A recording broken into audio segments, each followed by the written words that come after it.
Hello and welcome to Summer STEAM Challenges with the Maya Air Force Space Library. So these last couple of challenges are sort of miscellaneous challenges where we're going to have a scenario. So this one is, what if you encounter quicksand? Now it's a lot more likely to happen in fiction than in real life. Quicksand is relatively rare, but what is quicksand? So quicksand is sand mixed with clay and water, lots and lots of water, usually, and that's been agitated, essentially. So oftentimes it's from water coming up underneath it. So it's very waterlogged. This usually happens near a source of water, so like a ocean or a river or a lake or whatever. And it looks solid, but there's so much water in it that the pieces of sand just slide off each other, just like a liquid, essentially. Whereas when you stand on dry sand, there's friction in between where the bits of sand sort of push against each other, so that holds you up. Does that make sense? So that's why it doesn't hold you up, you sink into it. So quicksand is what we call a non-Newtonian fluid. Non-Newtonian fluid is a fluid where the viscosity, or how well it flows, depends on the pressure and the stress that it's experiencing. So regular fluids, that's not the case. So regular fluids are Newtonian. In non-Newtonian fluids, that is the case. They can behave sometimes a little bit like a solid and sometimes a little bit like a liquid, depending on what's going on. So there's a lot of famous ones like slime, quicksand, and ketchup.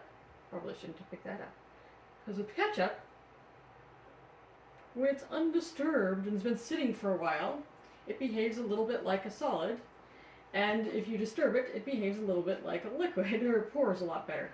If anybody remembers the days of glass bottles of ketchup in restaurants, you probably already know this.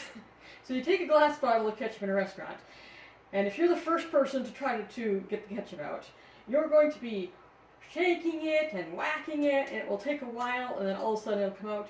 And then if you hand it off to the next person, if they think they have to shake it and whack it, they're in for a big surprise because it's going to come out and go all over the plate because it will flow too easily, right? So that's the thing. If it's agitated because it's been shaken or whacked on the bottom, it flows like a liquid. And when it's still, hasn't been disturbed, it behaves a bit more like a solid. So we'll demonstrate that using a little. This is a Brown Dog Gadgets kit again. This is a bristle bot. I have edited it slightly. So this is another different kind of vibration motor. You can sort of see there's a little weight that swings around that creates the vibration. That's normal with pretty much all vibration motors. But we stuck the little vibration motor inside a straw, and that's so the weight doesn't stick on anything, because we're going to have to put our little bristle bot in a diving suit, also known as a thumb of a glove, to protect it when we're putting it in the ketchup. So first of all, we need to create our bristle bot. So we have more double-sided tape, foam tape stuff. So put that on, or it's kind of the back of the toothbrush head, if you will. Take off the other side. Going to stick the motor on. You might want to end up taping the motor down a little bit better, but we'll see how it goes. We can take with two wires. We want one wire to go down and rest it on the foam, like so it sticks. Then we take our vibration motor, or not vibration motor, our battery. So a battery always has sort of a groove side and a flat side, and the flat side always has a plus sign because that's the positive part. So we want to put the groove side down, like so. And then let's put the other wire on just right now to test it to make sure it works. Oh, it works. It's vibrating. I'm going to remove it now. Now I do have in the kit, because it did come with the kit, googly eyes, so you can make him look more like a little bristle bot creature. And even little pieces of pipe cleaner you can use to make him legs and stuff like that. But we're not going to do that for right now because we want him to fit nicely into his wetsuit, his diving suit here. So we stick him in his diving suit. And then I'm going to rest him on the ketchup, and we're going to see what happens. He has utterly failed to sink into the ketchup. That's what we expected. The ketchup is undisturbed, so it's behaving more like a solid, and the bristle bot is not is getting slightly ketchupy in his diving suit, but he's not diving. So let's remove his diving suit here.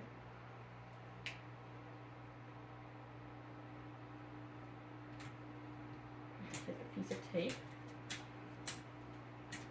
Just going to tape the other lead, the little wire here, called the lead, in place, which is slightly hard to do because it's vibrating. And then we're going to stick him back in his little diving suit. You could possibly seal his diving suit somehow too, but I'm not going to actually let him get that far into the ketchup.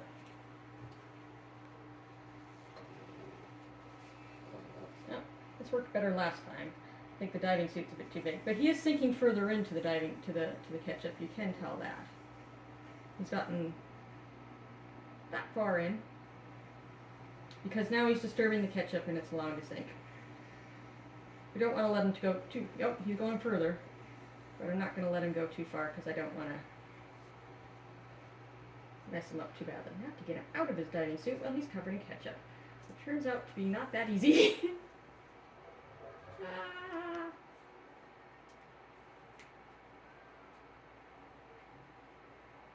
Yeah. I wanted him to get not ketchupy at all, but this is quite difficult to get him out.